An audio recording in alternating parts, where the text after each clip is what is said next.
Okay, on this video, I'll be demonstrating how to remove our captive bar nuts out of our clutch covers and replace them.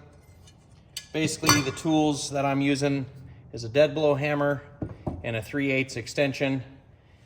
I chose the 3/8 extension because it fits in the hole to drive the captive bar nut out. You could use a socket that fits in the hole to drive the bar nut out. It's pretty basic. You just want to get your 3/8 extension on it. And I got it elevated on 2 pieces of wood so it allows the bar nut to fall out so it's not hitting the table when I try to drive it out.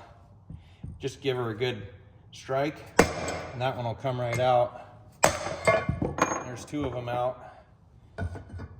And if you look at them, see if the camera will focus here. They have an O-ring that's on the captive bar nut and it's seated into a groove. And sometimes when you pull these out, the O-rings will rip.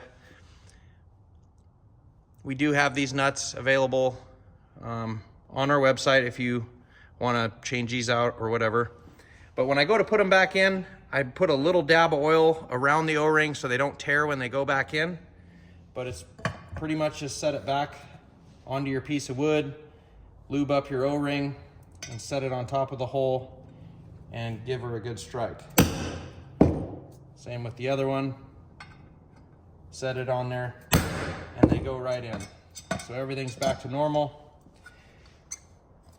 And what holds them in there is this hole is standard. It just runs straight through, and then right on the very end there's a lip. So once you drive that O-ring past that lip, it's set into the clutch cover and it won't come past the lip. So I hope this helped you guys. Have a good day.